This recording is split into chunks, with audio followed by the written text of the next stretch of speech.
Bien, prenons nos Bibles et regardons ensemble de nouveau dans Ésaïe chapitre 9. Et je veux revenir sur la dernière partie du passage que nous avons vu la dernière fois, dans Ésaïe 9 et le verset 6. La dernière fois, on a considéré les attributs du Seigneur Jésus qui sont prophétisés ici, dans le verset 5.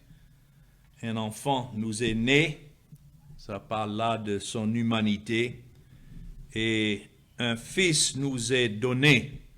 Il s'agit là du fait qu'il était depuis toujours le Fils de Dieu.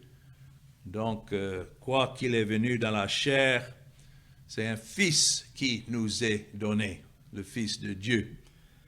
Et il est venu dans la chair afin d'accomplir le salut que son Père a ordonné qu'il accomplisse, et c'est ainsi que cela est prophétisé ici dans le verset 5. Et puis nous avons considéré la dernière fois les attributs qui sont mentionnés ici. Il est venu en tant qu'homme, mais il est venu en tant que roi. C'est écrit: et la domination reposera sur son épaule. C'est le Père qui a chargé son Fils du péché de son peuple comme le substitut. Et c'est lui qui a porté le péché sans toutefois lui-même devenir pécheur. Il y a une grande différence d'être le porteur du péché et être le pécheur. Il a porté le péché, la domination du salut reposait sur son épaule. Et cela, il a pu accomplir parce qu'il était en effet Dieu dans la chair. Pas simplement un homme, mais le Dieu homme. Et c'est pourquoi nous avons considéré la dernière fois les attributs mentionnés. On l'appellera, et ces attributs sont donnés en Père. Ça doit être admirable conseiller, Dieu puissant, Père éternel, Prince de la paix.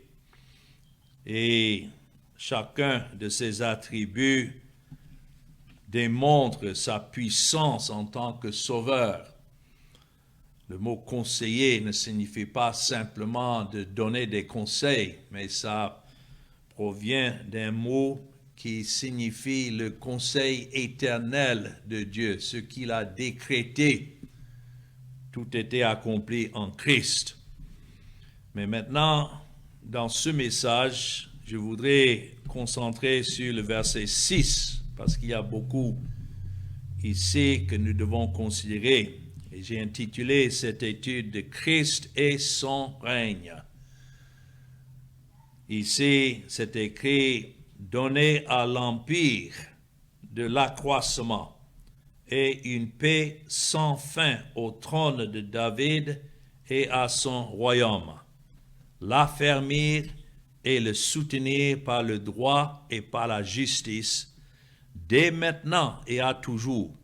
Voilà ce que fera le zèle de l'Éternel des armées.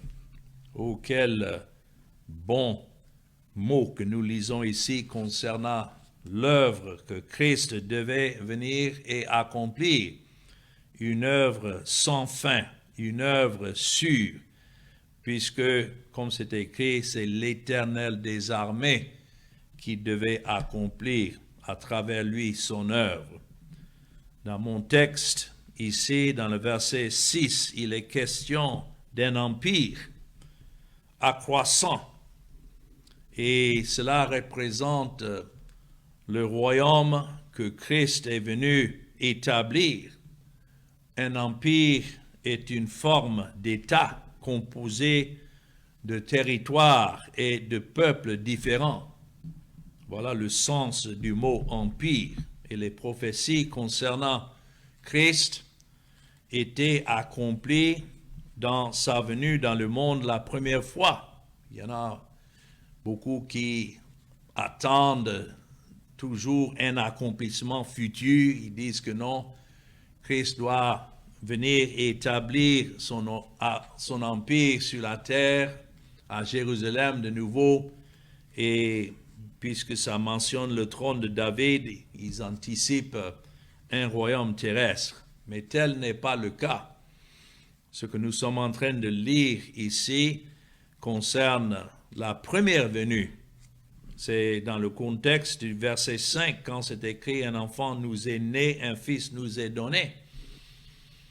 Donc nous devons nous poser la question, pourquoi il est venu la première fois? Et qu'est-ce qu'il a accompli au juste à travers sa vie et sa mort? Il est venu établir un fondement, un royaume, et à travers son œuvre accomplie, attirer maintenant des pécheurs de toute langue, de tout peuple, qui font partie de cet empire spirituel. Nous lisons de cela dans Apocalypse chapitre 5 et le verset 9. C'est un royaume littéral, mais non pas naturel. C'est un royaume littéral spirituel qui existe aujourd'hui. Et les sujets sont ceux que Christ a rachetés par son sang. Dans Apocalypse 5 et le verset 9, nous voyons cette image de ceux qui chantent autour du trône de Dieu, et ils chantaient un cantique nouveau en disant « Tu es digne de prendre le livre et d'en ouvrir les sceaux, car tu as été immolé et tu as racheté pour Dieu par ton sang des hommes de toute tribu, de toute langue, de tout peuple et de toute nation. » Et puis le verset 10, tu as fait d'eux quoi? Un royaume et des sacrificateurs pour notre Dieu, et ils régneront sur la terre. C'est-à-dire que quoi qu'il y en a qui règnent avec Christ au ciel, étant déjà morts, maintenant il y a ceux qui règnent sur la terre dans ce royaume, jusqu'à ce qu'il plaît à Dieu de les prendre ou bien de nous prendre de ce monde. Dans Daniel chapitre 2, dans l'Ancien Testament, dans cette vision que Nebuchadnezzar a eue de la part de Dieu, et il a appelé Daniel de donner l'interprétation, le songe qu'il a eu. Et dans son songe, il a vu plusieurs empires qui étaient soulevés. D'abord Babylone, ensuite c'était les Assyriens, le royaume des Mèdes et des Perses, et après eux c'était les Grecs, et après eux c'était l'Empire romain. Et c'est au milieu de l'Empire romain qu'il devait avoir un dernier royaume établi.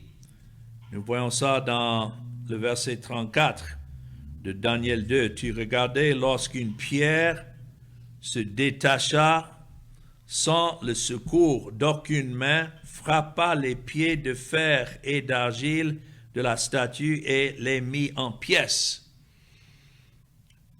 La statue de fer et d'argile représentait l'Empire romain. Tout s'est écoulé dans le temps exactement comme ça a été prophétisé. Et cette pierre qui se détachait sans le secours d'aucune main représente la venue du Seigneur Jésus-Christ dans le monde la première fois. Parce que dans le verset 45, nous lisons dans le même chapitre, Daniel 2, 45, c'est ce qu'indique la pierre que tu as vue se détacher de la montagne sans le secours d'aucune main, et qui a brisé le fer, l'airain, l'argile, l'argent et l'or. Notons, le grand Dieu a fait connaître au roi ce qui doit arriver après cela. Le songe est véritable et son explication est certaine. C'est ainsi que ça a été ordonné qu'il devait avoir ce royaume du Christ, le Fils qui nous est né, l'enfant qui nous est né et le Fils qui nous est donné, rien d'autre que le Seigneur Jésus lui-même. Alors, voilà dans ce passage une explication de ce royaume. C'est écrit ici dans le verset 6 que l'augmentation de ce gouvernement qui était posé sur l'épaule de Christ devait être un royaume, un empire de paix. C'est écrit sans fin. Il faut se poser la question, mais qu'est-ce que Christ est venu faire? Ce n'était pas pour réconcilier tout le monde, mais ce peuple que le Père lui a donné, il est venu établir la paix entre ces pécheurs-là et son Père par sa mort. C'est en versant son sang jusqu'à la mort que cette paix a été établie. Donc il ne faut pas imaginer là une paix dans le sens où il n'y a pas de guerre ou d'opposition.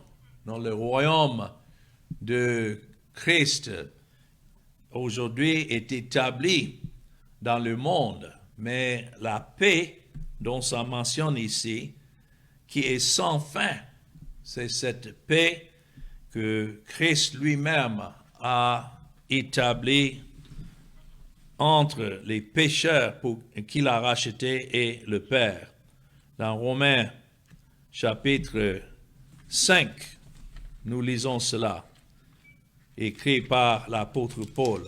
Dans Romains 5, c'est écrit le verset 1, « Étant donc justifiés par la foi, nous avons la paix avec Dieu par notre Seigneur Jésus-Christ. » Donc, étant donc justifiés, cela était établi dans sa mort. Nous voyons ça surtout dans Romains 4 et le verset 25, « Lequel a été livré pour nos offenses et est ressuscité pour, le mot pour là signifie à cause de notre justification. » Quand est-ce que la justification des pécheurs a eu lieu? C'est à la croix. Quand Christ est mort, tout était fini. Alors, en ce qui concerne ce qui était nécessaire pour que Dieu soit juste, de justifier son peuple, et la paix qui a été établie est cette paix entre ces pécheurs pour qui Christ est mort et son Père. Si effectivement Christ était mort pour tous les êtres du monde, donc il ne devait plus avoir de condamnation. Mais cette paix, c'est comme cet empire que nous lisons ici dans le verset 6, représente ce peuple qui a été donné à Christ comme représentant, et ainsi leur salut, leur paix est en lui. Donc, l'augmentation de son gouvernement, l'accroissement de cet empire, ça parle du fait que maintenant, dans le monde, à travers l'Évangile, Dieu continue à appeler à Christ, faire entrer dans ce royaume chacun pour qui Christ est mort. C'est pourquoi nous sortons pour prêcher l'Évangile. Ce n'est pas pour convaincre tout le monde, non. Mais nous cherchons les brebis du Seigneur, ceux qui vont entendre sa voix lorsque son esprit les appelle à travers l'Évangile. Et ils se soumettent à Christ comme Sauveur et Seigneur. Pas seulement comme Sauveur, mais Sauveur et Seigneur. C'est ainsi que son royaume s'accroisse. Et notons, c'est écrit, « Et une paix sans fin au trône de David et son royaume. » Sans fin. Il y en a qui pensent que cela s'agit d'un royaume terrestre qui va durer pendant 1000 ans, mais ici, c'est écrit sans fin. Donc, c'est évident que cela ne peut pas s'appliquer à un royaume terrestre, mais plutôt spirituel. Quand c'est écrit un trône de David et à son royaume, il s'agit là d'une promesse que Dieu a faite à David de susciter une postérité qui s'assiera sur son trône. Si vous regardez dans 2 Samuel, le chapitre 7, lorsque David était encore vivant, et c'est ainsi que nous lisons dans les versets 10 à 13, ce que le Seigneur avait promis à David, de Samuel, le chapitre 7, commençons dans le verset 10. Il dit, « J'ai donné une demeure à mon peuple, à Israël, et je l'ai planté pour qu'il y soit fixé et ne soit plus agité, pour que les méchants ne l'oppriment plus comme auparavant. Et comme à l'époque où j'avais établi des juges sur mon peuple d'Israël, je t'ai accordé du repos en te délivrant de tous tes ennemis, et l'Éternel t'annonce qu'il t'a créé une maison. » Mais maintenant, dans le verset 12, quand tes jours seront accomplis et que tu seras couché avec tes pères, notons, j'élèverai ta postérité après toi, celui qui en sortira de tes entrailles, et j'affermirai son règne. Ce sera lui qui bâtira une maison à mon nom, et j'affermirai, notons, pour toujours le trône de son royaume. Dans le contexte historique, cela s'est réalisé certainement par son fils Salomon, mais il faut dire que le véritable accomplissement a eu lieu avec l'arrivée du Seigneur Jésus-Christ, qui était de la postérité de David, et il est sorti de la tribu de Juda. Et si on se pose, mais est-ce que Christ règne effectivement aujourd'hui sur le trône de David? La réponse est sans contestation, oui, il règne. Si vous voyez dans Actes chapitre 2 avec moi, Actes chapitre 2, et le verset 25 à 36, voilà le message que Pierre avait annoncé le jour de Pentecôte, quand Dieu a fait venir son esprit sur ceux qui étaient rassemblés là à Jérusalem le jour de Pentecôte. Et ici, dans Actes chapitre 2, c'est clair comment Pierre lui-même a pris les passages de l'Ancien Testament pour les interpréter. Dans le verset 24, si on remonte jusqu'au verset 23, cet homme livré selon le dessein arrêté et selon la prescience de Dieu, vous l'avez crucifié, vous l'avez fait mourir par la main des impies. Dieu l'a ressuscité en le délivrant des liens de la mort, parce qu'il n'était pas possible qu'il fût retenu par elle. Car David dit de lui, je voyais constamment le Seigneur devant moi, parce qu'il est à ma droite, afin que je ne sois point ébranlé. Il est en train de citer un passage qui est tiré du psaume 16, là, le verset 8. Vous voyez comment nous interprétons les Écritures. C'est le nouveau qui est dans l'ancien caché et l'ancien est dans le nouveau révélé. Aussi mon cœur est dans la joie et ma langue dans l'allégresse. Verset 26, et même ma chair reposera avec espérance. Tout cela parle de ce que Christ a accompli. Et comment alors le Père l'avait honoré puisqu'il avait tout accompli dans sa vie et sa mort. Il disait, verset 27, « Tu n'abandonneras pas mon âme dans le séjour des morts, et tu ne permettras pas que ton sein voie la corruption. » Encore un passage accompli en Christ, verset 28, « Tu m'avais fait connaître les sentiers de la voie, et tu me rempliras de joie par ta présence. » Bien sûr, David a écrit ces paroles comme étant son espérance, mais l'accomplissement était en effet en Christ, qui avait sa joie dans la présence de son Père, ayant accompli ce pourquoi le Père l'avait envoyé dans le monde, et maintenant il est monté au ciel et il est assis à la droite du trône de son Père. Mais maintenant, voilà le point clé ici dans cette interprétation, et en posant la question, est-ce que maintenant Christ est assis sur le trône de David? Et la réponse est oui. Verset 29, « Hommes frères, qu'il me soit permis de vous dire librement au sujet de la patriarche David qu'il est mort, qu'il a été enseveli et que son sépulcre existe encore aujourd'hui parmi nous.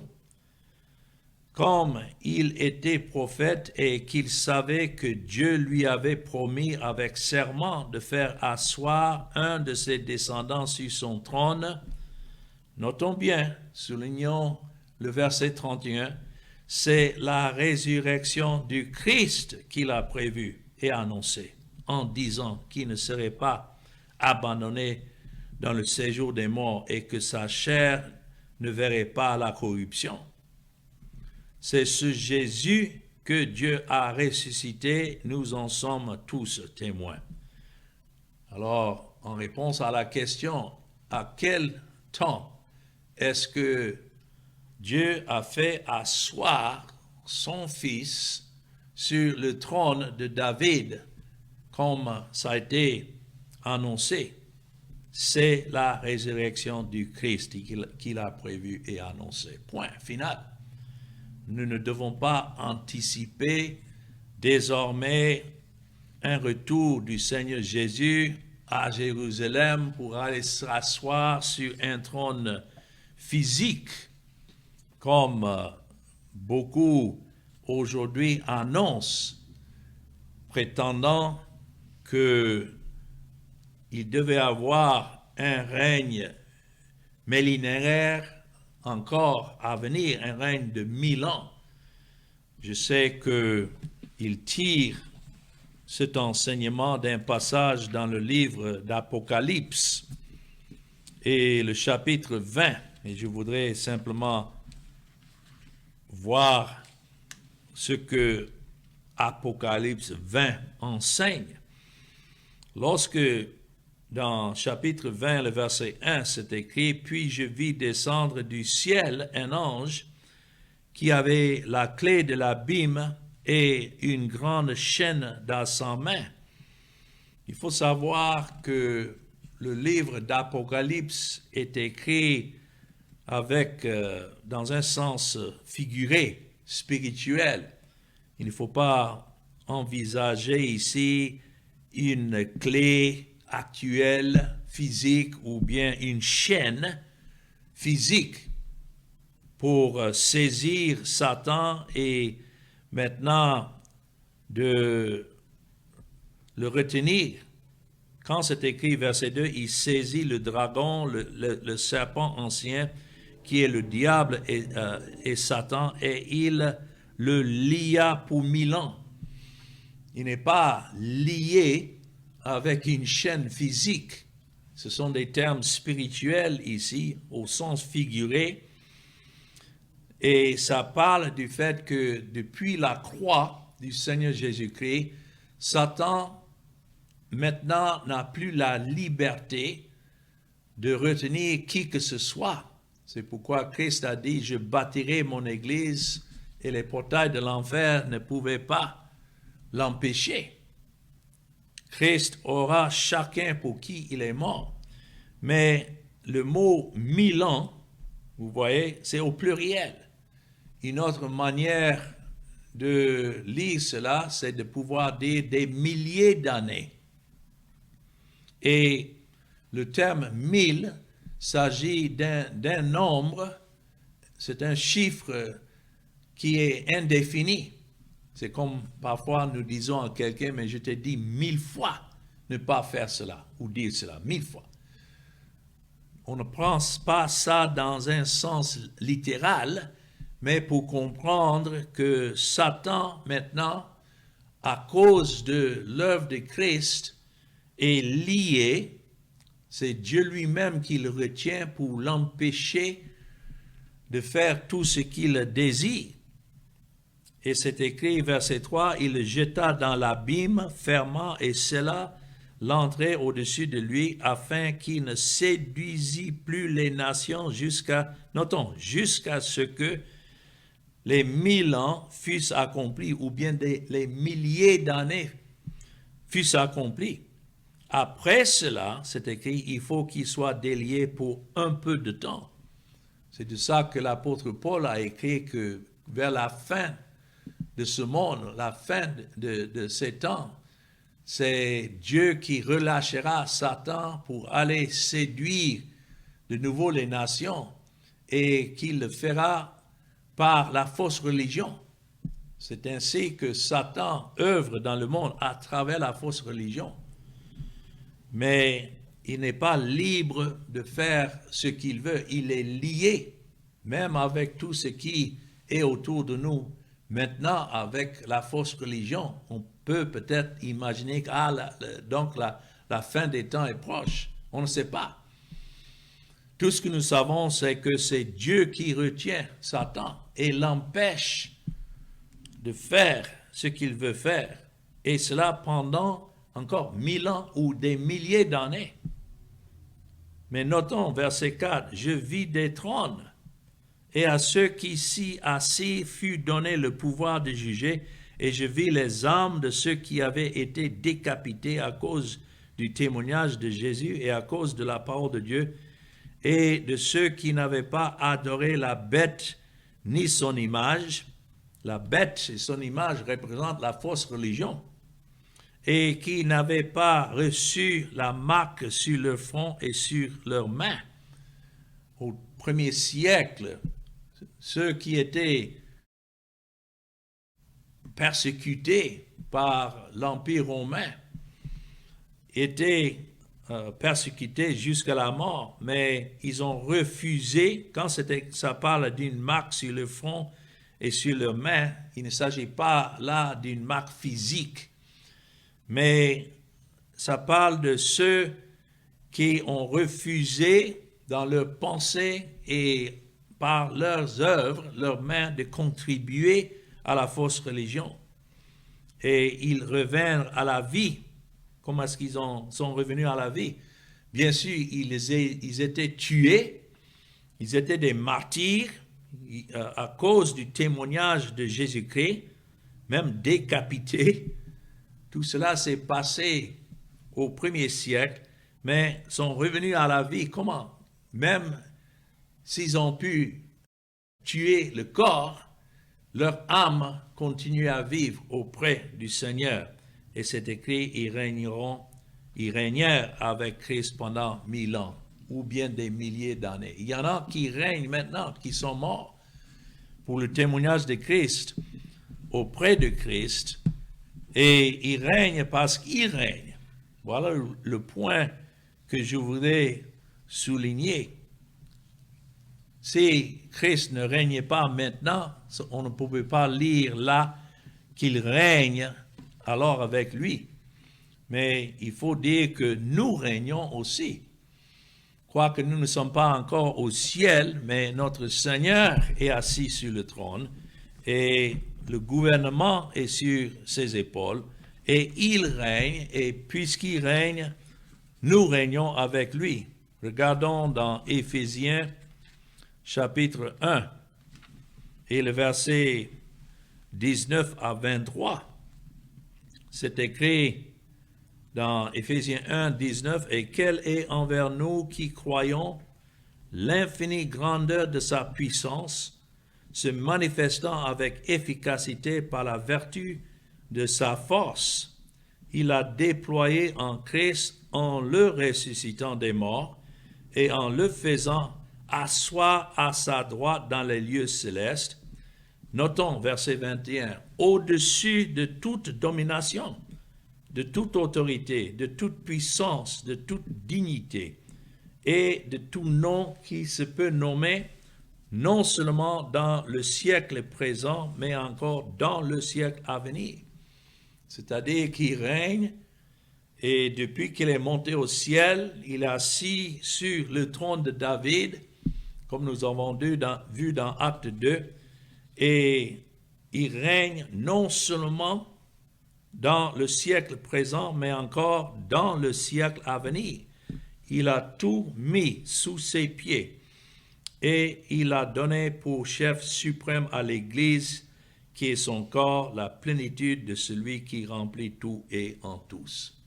Voilà le règne de Christ, voilà l'empire de Christ que nous sommes en train de lire ici dans Ésaïe chapitre 9 et le verset 6. Un empire qui doit continuer à croître et une paix sans fin au trône de David et à son royaume.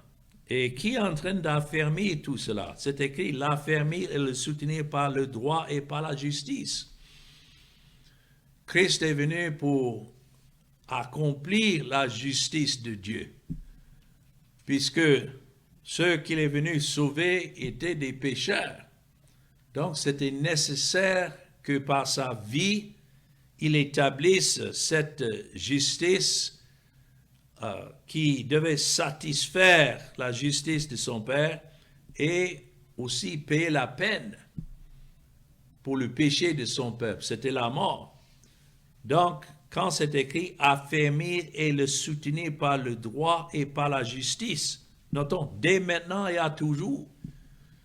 Depuis la croix, cette justice a été établie et c'est Christ maintenant assis au ciel sur le trône qui intercède pour assurer que tous ceux pour qui il est mort soient effectivement appelés à lui. Ce trône de Christ est affermi par le droit et par la justice.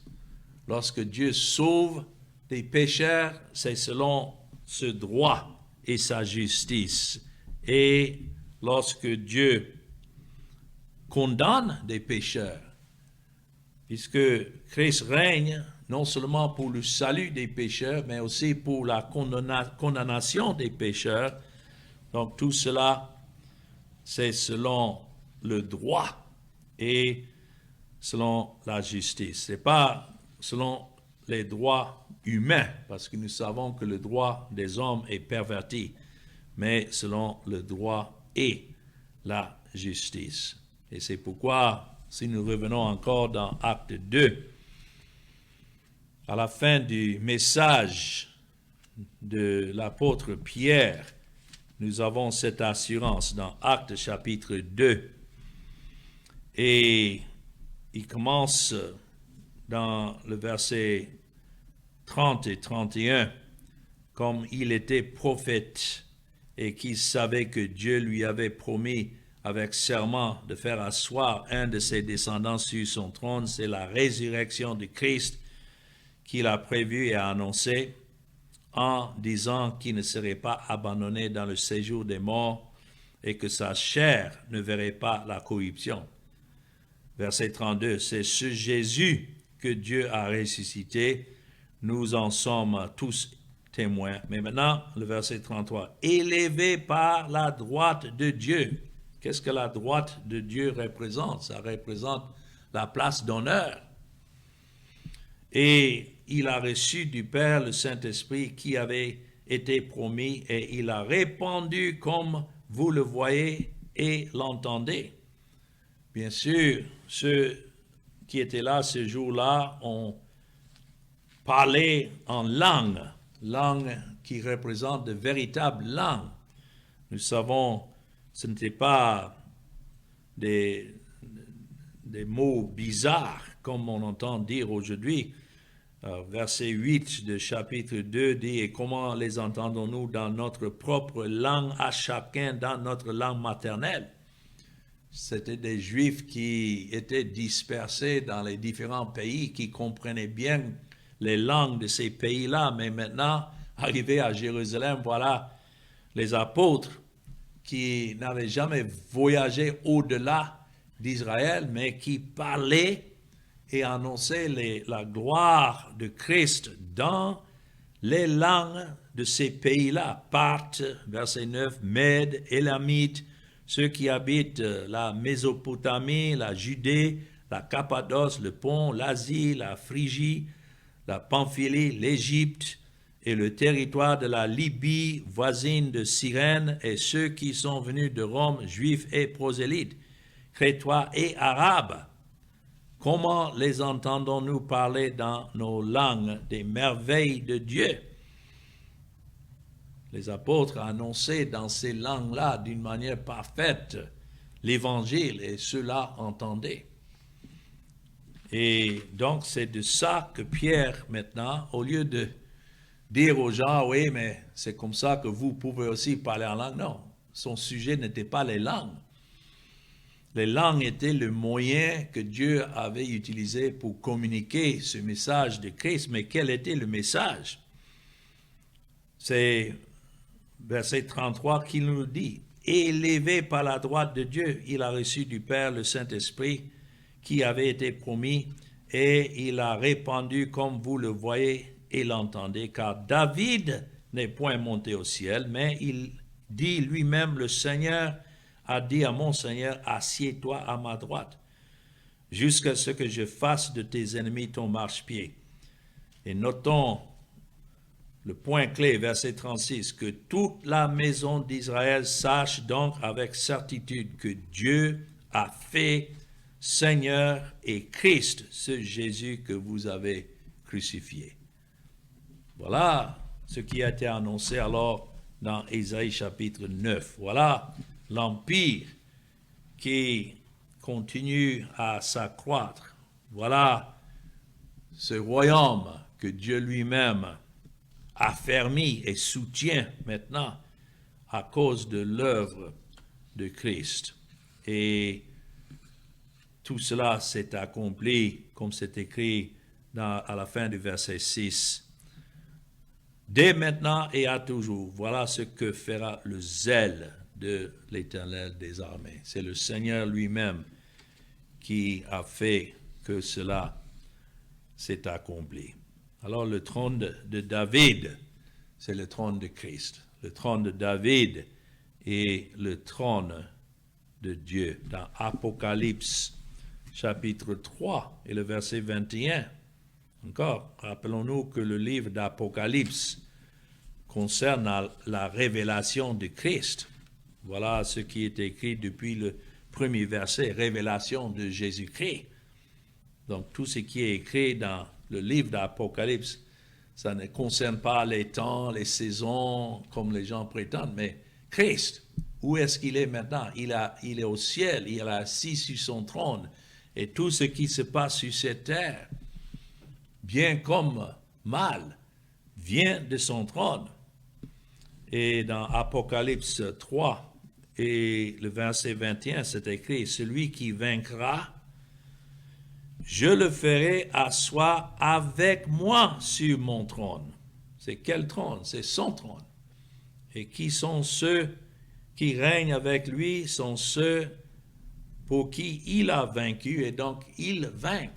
Ce n'est pas selon notre propre puissance que nous vainquons ce monde, mais nous vainquons parce qu'il a vaincu. Et comme c'est ce qu'il a dit, comme moi j'ai vaincu et me suis assis avec mon Père sur son trône. Que celui qui a des oreilles entende ce que l'Esprit dit aux églises. Donc voilà, le Seigneur Jésus, le merveilleux conseiller, le Dieu puissant, le Père éternel. Pourquoi il l'a appelé Père éternel? Parce que Dieu lui a donné des enfants. Et il est appelé aussi le prince de la paix, pour ceux que le Père a choisis et pour qui il a donné sa vie afin de les racheter et les appeler comme sujets de son empire accroissant. Il vit et il règne maintenant pour assurer que chacun que le Père lui a donné soit avec lui pour l'éternité. Un dernier verset, c'est dans 1 Corinthiens chapitre 15 et le verset 25. Voilà, tout ce qui est prophétisé dans l'Ancien Testament est révélé dans le Nouveau comme accompli en Christ. Voilà la manière que nous devons prêcher la Bible. Ce n'est pas que nous mettons de côté l'Ancien Testament pour dire, ouais, non, c'est passé. Non. Nous retournons, nous lisons, c'est la parole de Dieu, pour voir comment ce qui était prophétisé est maintenant accompli dans le Seigneur Jésus-Christ. Et ici, dans 1 Corinthiens chapitre 15, où Paul parle de la résurrection des morts, mais il dit ici, dans le verset 25, « Car il faut qu'il règne ». Et notons, c'est mis au temps présent, jusqu'à ce qu'il ait mis tous les ennemis sous ses pieds. Le dernier ennemi qui sera détruit, c'est la mort. Dieu, en effet, a tout mis sous ses pieds. Mais lorsqu'il dit que tout lui a été soumis, il est évident que celui qui lui a soumis toutes choses est accepté. C'est-à-dire, il y a le Père, le Fils, le Saint-Esprit. Tout était mis sous les pieds du Christ, mais dans l'ordre que nous voyons dans la divinité, toujours le Fils est soumis au Père. Et c'est dans cette harmonie que nous avons l'assurance du salut en Christ. Que le Seigneur bénisse la parole que nous venons d'entendre et qu'il nous donne une véritable paix lorsque nous voyons comment Christ est venu accomplir tout ce qui a été prédit de lui et qu'il règne maintenant. Amen.